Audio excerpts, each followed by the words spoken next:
নিষ্পাপ বানাইয়ে দিবে। এই হাদিস মানে সদ্য ভূমিষ্ঠ শিশু কেবল জন্মগ্রহণ করছে, তার কোনো পাপ আছে? এইরকম নিষ্পাপ আল্লাহ বানাবেন কাকে? যে রমজান মাসে 1 মাস রোজা, 1 মাস তারাবি ঈমানের সঙ্গে সওয়াবের উদ্দেশ্যে আদায় করবে। জোরে কোন সুবহানাল্লাহ।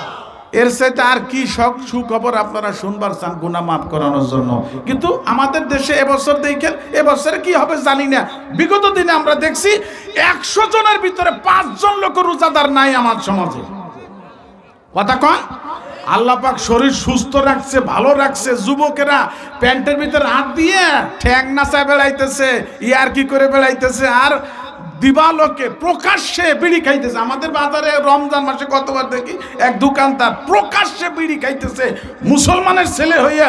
অথচ হিন্দুরা রমজান মাসে দিনের বেলায় প্রকাশ্যে পানাহার করে না, রমজানকে সম্মান করে। আর মুসলমানের ঘরে জন্ম নিয়ে রমজানের সম্মান করে না, ওই 1 নম্বর বেঈমান।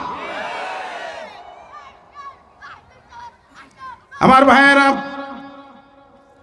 আর কিছু আছে রোজা রাখে, পয়লা 2টা 3টা, লাস্টে 2টা 3টা, মসজিদে তারাবি পড়বার 2-3 দিন যায়, এরপরে আর নাই, এক কাতারও পড়েন। আবার লাস্টে আবার সে আষাঢ় মাসে ফুটি মাসের নাগাল লুজইসে উঠছে মুসল্লি। এই পদ্ধতিতে রোজা রাখলে, এই পদ্ধতিতে তারাবির নামাজ পড়লে, অর্থাৎ পয়লা পড়লে মাঝখানে নাই, শেষে আছে, ওই সে চাষির ডালির জায়গায় জায়গায় চাল, সেই কায়দা। এইভাবে রোজা রাখলে, এইভাবে তারাবির নামাজ পড়লে সদ্য ভূমিষ্ঠ শিশুর মতো আল্লাহ তারে নিষ্পাপ বানাই দিবে। এই হাদিস আমি জানি না, আপনি জানেন? গুনাহ মাফ করাইতে হলে 1 মাস রোজা রাখা লাগবে, 1 মাসই তারাবির নামাজ আদায় করা লাগবে। কথা কন। আমি তো নিয়ত করেছি, আল্লাহ যদি আমার এই বছর বাঁচায় রাখে রমজান মাসে, তাহলে আমি 1 মাসই রোজা রাখবো ইনশাআল্লাহ, 1 মাসই তারাবির নামাজ আদায় করব। আল্লাহ যেন আমার আমল করার তৌফিক দেন। একটু আমিন বলে দেন তো। আমার মতো নিয়ত কি আপনাদের কারো আছে? তাহলে একটু হাত উঁচু করে আল্লাহরে দেখান, এবছর পুরো 1 মাস রোজা রাখবেন, 1 মাস তারাবি পড়বেন। নারায়ে তাকবীর। হাত নামান। আল্লাহ আমাদের আমল করার তৌফিক দিয়ে জোরে সরে বলেন আমিন। এত দাম রমজান মাসের, এত দাম লাইলাতুল কদরের কেন? আল্লাহ পাক নিজে তার কারণ উল্লেখ করেন, ইন্না আনজালনাহু ফি লাইলাতিল কদর। আল্লাহ পাক বলেন কদরের রাতে আমি কোরআন নাজিল করছি। কোন রাতে? এটা কার কথা? আল্লাহর কোরআন সত্য না অসত্য? জোরে বলেন। আল্লাহ পাক বলেন কদরের রাতে আমি কোরআন নাজিল করছি। ওই রাতের সঙ্গে আল্লাহর কোরআনের ছোঁয়া লাগবার কারণে রাতের দাম আল্লাহ পাক 1000 মাসের চাইতে বেশি বাড়াইয়ে দিয়েছেন। 1000 মাসে হয় 83 বছর, 4 মাসে হয় 1000 মাস। 83 বছর 4 মাসে আমরা অনেকেই জীবিত থাকবো না। কথা কন না কে? এমন লোক এই ময়দানে এখন বসে আছে যাদের কাফনের কাপড় বাজারে চলে আসছি, অথচ তার খবর নাই, দুনিয়ার রং তামাশায় সে মত্ত হইয়া আছে। কথা কান ঠিক কিনা? এ ভাই, 7 দিন বাইসে থাকবেন কে কে? আমাকে একটু হাত উঁচু করে দেখান। 7 দিন বাইসে থাকবেন কে? কিসের আবার 7 দিন? 7 মিনিটেরও আমাদের গ্যারান্টি নাই। কথা বলে আমার ভাইরা, তাহলে আমাদের আজকেই তওবা করা লাগবে। এই যে পীর সাহেব হুজুর বসে আছে, ওনার হাতে হাত রেখে আজকে আমরা তওবা করে যাব। কথা কোন ঠিক না? তওবা এখন করব না পরে করলে হবে? পরে করব, এখনই তওবা করা লাগবে। হতে পারে এই আগামীকাল এই টাইমে আমার দাফন কমপ্লিট। আমার কথা আমি বললাম, আপনাদের বলি না। আবার কেউ আবার বলছে আপনি তোমরা মরগে হুজুর। আমার কথা, আজকে রাতে যদি আমি মারা যাই, আগামীকাল রাত 8টা-9টা পর্যন্ত আমারে রাখবেন নাকি আপনারা? এ আমার ভাইরা, তাহলে এখনই আমাদের তওবা করা দরকার, ফিরে আসা দরকার। আরে রমজানের কথা বলতেছিলাম, রমজানের এত দামে একটা কারণে, সেটা হলো রমজান মাসে আল্লাহ কোরআন নাজিল করছি। তাহলে বোঝা যাইতেছে আল্লাহর কোরআন হলো আসল দামি, আসল সম্মান হলো আল্লাহর কোরআনের। কোরআন হলো পরশপাথর, পরশপাথরের সঙ্গে ছোঁয়া লাগলে সে দামি হয়ে যায়। আপনি আমি যত বড় কম দামি গুনাহগার অপরাধী হই না কেন, আল্লাহর কোরআনের সাথে যদি আমাদের মহব্বতের সম্পর্ক থাকে, আল্লাহর কোরআনের খাদেম যদি হইতে পারি, আল্লাহর কোরআনের মহব্বতকারী যদি হইতে পারি, আমার দিলের ভিতর যদি আল্লাহর কোরআনকে জায়গা করে দিতে পারি, তাহলে আমি হব বড় ভাগ্যবান। জোরে কান সুবহানাল্লাহ। এখানে যারা বসে আছেন কোরআন শরীফ পড়তে পারেন, সহি শুদ্ধ করে কোরআন শরীফ পড়তে পারেন, দেখে দেখে কে কে একটু হাত উঁচু করে দেখান তো। কোরআন শরীফ পড়তে পারেন শুদ্ধভাবে, তারা হাত উঁচু করবেন। কোরআন শরীফ পড়তে পারেন, হাত নামান। আলহামদুলিল্লাহ, ভালো লাগলো কিছু হাত উঠছে তারা কোরআন শরীফ পড়তে পারে। সেদিন এক মজলিসে বলছিলাম একটা হাত উঠলো না, এর সাথে কয়েক গুণ লোক বেশি ছিল, একজন মানুষ হাত উঁচু করার সাহস পাইল না। তার মানে কেউ কোরআন শরীফ পড়তে জানে না। কোরআন শরীফ সহি শুদ্ধ পড়তে মাত্র 30 দিন সময় লাগে। কয়দিন? 30 দিন। 30 ঘন্টা যদি আপনি একজন আলেমের কাছে বসেন, সময় দেন, আল্লাহর কোরআন অধ্যয়ন করেন, 30 দিনের মধ্যে কোরআন শরীফ পড়া শিখে যাইতে পারেন। 70 বছর পর্যন্ত বাইসে থাকলেন, আল্লাহর কোরআন শরীফে পড়া শিখে যাইতে পারলেন না। এবার পোড়া কপাল চূড়াই দিয়ে গেলাম। এই রমজান মাসে 2 সূরা মুখস্থ করেন, আল্লাহর কোরআন তেলের ভিতরে জায়গা করে দেন। এটা আপনার আমার নাজাতের ওসিলা হবে। আর একটা কাজ করা লাগবে, কোরআন যেখানে পড়ানো হয় সেইটা হলো আল্লাহর কোরআনের ঘর, মাদ্রাসা। মাদ্রাসার খাদেম হয়ে যাব, আল্লাহর কোরআনের খাদেম হয়ে যাব। আমাদের সন্তানাদি আল্লাহ যা কিছু দান করছেন নাতিপুতি, ওদেরকে আল্লাহর কোরআন শিক্ষা দিব। রাজি আছেন নাকি ভাই? আগে আমাদের দেশে, এখনো আমাদের দেশে ছেলে মেয়ে ম্যাট্রিক পাস করছে, বাপ মা মিষ্টি খাওয়াইয়ে গিরাম বাসায় বেলাইতেছে, উড়ে খুশি হইছে। অথচ ম্যাট্রিক পাসের সার্টিফিকেট দিয়ে জান্নাত পাওয়া যাবে না। এমন কোন লোকটা আছে নিজের ছেলে কোরআনের হাফেজ হইছে, গ্রামবাসীকে মিষ্টি খাওয়াইতেছে, আমার ছেলে হাফেজ হইছে? এরকম লোক আমাদের ভিতরে কয়জন আছে? বড় লোক তো নাই, যাবত তো হাফেজ। গরিব মানুষের ভিতরে বড় লোক কোরআনকে তারা একটা ব্যাপারই মনে করে না, শিক্ষা কোরআনের শিক্ষা কোনো ব্যাপারই মনে করে না। কিন্তু আগেকার দিনে আমাদের দেশে যারা রাজা বাদশাহ ছিলেন, তারা তাদের বাচ্চাকে কোরআনের হাফেজ বানানোকে গর্ব মনে করতেন। বাচ্চা আলমগীরের ছেলে কোরআনের হাফেজি পাস করছি। বাপের কাছে এসে কয়, বাচ্চা আলমগীরের ছেলে কয়, আব্বা আমি আজকে হাফেজি পাস করছি। সুবহানাল্লাহ। বাপে খুশি হয়ে বলতেছে, বাজান তোমার দাদাকে যাও সংবাদটা দিয়ে আসো, তুমি যে হাফেজি পাস করছো তোমার দাদাকে বলে আসো, দাদা খুশি হবে।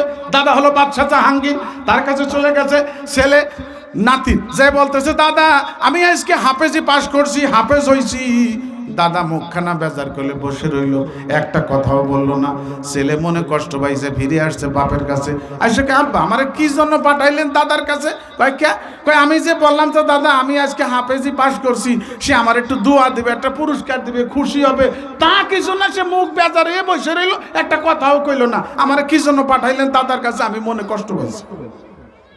বাচ্চা আলমগীর চলে গেছে তার আব্বার কাছে, যে কাছে, আব্বা আপনি মুরব্বী মানুষ, একটা কামের মতো কাম হলেন। কয় কি? কয় আমার সাওয়ালটা আজকে হাফেজ হইছে, আপনার কাছে সুসংবাদ দিবার আসলো, আপনি তার একটা পুরস্কার দিবেন, দোয়া দিবেন, তা না করে আপনি বেজার হয়ে বসে রইলেন, কথা বললেন না। আমার সাওয়ালটা তো আজকে মনে কষ্ট পাইছি। কয় বেজার হবো না, আমার খুশির কি আছে এই জায়গা বাজান? তোমার সাওয়াল হাফেজ হইছে, এলে তোমার খুশির খবর, তোমার মাথায় আল্লাহ নূরের মুকুট পরাবে কিয়ামতের মাঠে। আমার এখানে খুশির কি আছে? আমার সাওয়াল যদি হাফেজ হয়ে বাড়ি আসতো তাহলে আমার খুশির খবর ছিল। আমার মাথায় আল্লাহ নূরের মুকুট পরাইয়ে দিতেন কিয়ামতের ময়দানে। কথা কান ঠিক কিনা? ছেলে বাদশা আলমগীর টের পাইছে তার বাপের মনের ভিতরে দুঃখ কোথায়, বেদনা কোথায়। ওই মজলিস থেকে একটা দৌড় দিয়ে যাইয়া মাদ্রাসায় ভর্তি হইছি। এই আধা বয়সে মাদ্রাসা ভর্তি হইয়া কোরআনের হাফেজ হয়ে ফিরে আসছে। আইসে ডাক দিয়েছে, আব্বা আমি আসছি। কয় তোমাকে দিয়ে আমার প্রয়োজন নাই। তখন তার আব্বা বাদশাহ জাহাঙ্গীর মুমূর্ষু অবস্থা বিছানে পড়া। আইসে কয়, আব্বা আমি একটা সুসংবাদ দিবার জন্য আসছি। কয় কি সুসংবাদ? কয় আব্বা আজকে আপনার ছেলেও হাফেজি পাস করছি। বাদশাহ জাহাঙ্গীর কয়, বাজান রে আজকে আমার খুশির দিন। জোরে কও সুবহানাল্লাহ। আমার ভাইরা, আল্লাহর কোরআন হলো আমাদের গৌরবের বস্তু। কোরআন নিয়ে আমি গৌরব করতে পারি। আমি কোরআন শরীফ পড়তে পারি, আমার বেগম পারে, আমার ছেলে মেয়ে পারে, আমার ছেলে কোরআনের হাফেজ। কোরআন নিয়ে গৌরব করব। আমরা গৌরব করি উল্টো, আমি ম্যাট্রিক পাস, আমার ছেলে আইএ পাস, আমার মেয়ে বিএ পাস, আমার জামাই অ্যাডভোকেট। ওরে বাবা, দুনিয়ার গৌরব করে কোনো লাভ নাই। মৃত্যুবরণ করার আগেই তোমার এই ডিগ্রি শেষ। জোরে কন্টেক্ট না বেটি। কিন্তু এখানে একটা কথা আছে, আপনারা যারা হাফেজ হইতে পারেন নাই, আলেম হইতে পারেন নাই, সন্তানকে হাফেজ বানান। ওরে আল্লাহ হাদিসে পাকে নবীজি বলেন, ইকরাউলি সাহিবিল কুরআনি ইকরা ওয়ারতাকি। কিয়ামতের ময়দানে আল্লাহ পাক হাফেজদের একটা সমাবেশ করবেন। জোরে কও সুবহানাল্লাহ। হাফেজদেরকে আমার আল্লাহ পাক কোরআনের হাফেজদেরকে বলবেন, ও হাফেজ সাহেব দুনিয়াতে তুমি মধুর কণ্ঠে আল্লাহর কোরআন তেলাওয়াত করছো, আজকে আমাকে একটু কোরআন পড়ে শোনাও। হাফেজ সাহেবরা কোরআন তেলাওয়াত আরম্ভ করবে, আল্লাহ পাক জান্নাতের লিফট দিয়ে হাফেজ সাহেবের পায়ের নিচে অটো করে দিবেন, সে একটা আয়াত পড়বে, জান্নাতের একতলায় উঠে যাবে। নবীজি বলেন ফাইন্না মানজিলাকা ইনদা আখিরি আয়াতিন তাকরাউহা, আল্লাহ বলে দিয়ে ও হাফেজ সাহেব তুমি যেখানে পড়া শেষ করবে সেখানে হবে তোমার বাসভবন। জোরে কও সুবহানাল্লাহ।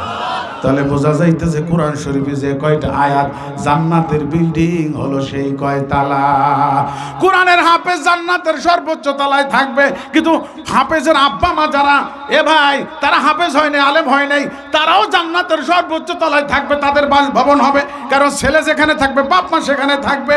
ওরে আল্লাহ কোরআনের হাফেজ নায়েবে রসুলের পিতামাতাকে আল্লাহ পাক সম্মান দিবেন, কারণ এত সুন্দর সন্তান উপহার দিবার কারণে। এই জন্য আমরা যারা এখানে আছি আমরা নিজেরা হাফেজ আলেম হইতে পারি নাই, কিন্তু আমাদের সন্তানদেরকে হাফেজ বানাই, আলেম বানাই। যদি তাও না পারি কমপক্ষে আমাদের বাচ্চা কাচ্চাকে আল্লাহর কোরআন শরীফটা পড়া শিক্ষা দেই। এতটুকু তো করা দরকার। মুসলমান তো বানানোর দরকার আমাদের বাচ্চা কাচ্চাকে। জোরে কোন ঠিক কিনা? মুসলমান তো বানানোর দরকার আমাদের সন্তানকে। কথা কন না কে? নামাজ পড়ে না আমাদের গ্রামের ভিতরে 12 আনি লোক নামাজ পড়ে না। মসজিদে 3 জন 4 জন আমাদের মহল্লার লোক নামাজ পড়ে, অথচ আমাদের এই মহল্লায় 100-এর উপরে বালেক পুরুষ ল্যাবের ভিতরে কুত্তমোলা দিয়ে ঘুমায় রইছে ফজরে, মসজিদে আসে না। যুবক ছেলে নামাজ বেনামাজি, নাউজুবিল্লাহ পড়েন। কোরআন শরীফে আল্লাহ পাক বলেছেন বেনামাজি ঠিকানা হলো জাহান্নামে। এটা কার কথা? আল্লাহ পাক বলেন ক্বালু লাম নাকু মিনাল মুসাল্লিন। আল্লাহ পাক বলেন বেনামাজের ঠিকানা হলো জাহান্নামে। এখন আমাদের বাচ্চা কাচ্চা সাবালেক হয়ে গেছে, নামাজ পড়ে না। এ ভাই তাদেরকে একটু নিয়ারা করে আল্লাহওয়ালাদের কাতারে আনেন, 3 দিনের জন্য একটু জামাতে পাঠায় দেন, ইনশাআল্লাহ দেখবেন আপনার বাচ্চা কাচ্চা আমাদের পরিবারের সদস্যরা নামাজি হবে। দরকার আছে না নাই? আর যাদের বাচ্চা কাচ্চা ছোট আছে ইনশাআল্লাহ মাদ্রাসা, এই যে শাহজালাল মাদ্রাসা, এখানে কত সুন্দর বর্তমান যারা উস্তাদ, আমি তো আসি এখানে দেখি খুব জায়েজ যে ভালো ভালো উস্তাদ। যে হাফেজ সাহেব বর্তমান আছে হাফেজ শাহজাহান, উনি আমার ছেলে এবার মাওলানা পাশ করলো। আমাদের এই বাংলাদেশের ভিতরে বড় একটা মাদ্রাসা জামিয়াতুস সুন্নাহ, এবছর আমার ছেলে মাওলানা পাশ করেছে ওই মাদ্রাসা থেকে। ওখানে ভর্তি হওয়া বড় কঠিন ব্যাপার। সেই মাদ্রাসায় হেফজখানায় চাকরি করছে, হেফজখানায় পড়াইছে বর্তমানে শাহজালালের হেফজখানার হাফেজ সাহেব। তাহলে বলছেন কত উন্নত মানের, কত দামি একজন হাফেজ এখানে মাওলানা আবু বকর সিদ্দিক সাহেব নিয়োগ দিছে। এই জন্য আমাদের বাচ্চা কাচ্চাকে আমরা এখানে ইনশাল্লাহ দিব, তাদেরকে কোরআন পড়াবো। আমরা মাদ্রাসার পক্ষে থাকবো। এই মাদ্রাসার পক্ষের লোক আপনারা না বিপক্ষের লোক? এই মাদ্রাসার পক্ষে না আমরা বিপক্ষে। কারণ হাদিসে কিতা আমার উস্তাদের কাছে শুনেছি মাদ্রাসাকে আল্লাহ পাক ময়দানে হাশরে জান্নাতের গাড়ি বানাবেন। জোরে কও সুবহানাল্লাহ। যারা মাদ্রাসার পক্ষে থাকবে ওই জান্নাতের গাড়িতে তাদের সিট থাকবে। তো কারা কারা পক্ষে আছেন এই মাদ্রাসার একটু হাত উঁচু করে দেখাবেন। নারায়ে তাকবীর। হাত নামান। আল্লাহ আমাদের সবাইকে কবুল করে নিয়ে সবাই বলেন আমিন। আমি অল্প সময় কিছু কথা বললাম, আমার ভাষায় ব্যবহারে কেউ কি মনে কষ্ট পাইছে? আমার উপর সন্তুষ্ট আছেন সবাই? আমিও আপনাদের উপর সন্তুষ্ট আছি যে আপনারা এতক্ষণ বসে আমার কথা শুনলেন। সবাইকে অন্তর থেকে মোবারকবাদ জানাই, ধন্যবাদ জানাই। এবং আমার ছোট ভাই মালহাজ মাওলানা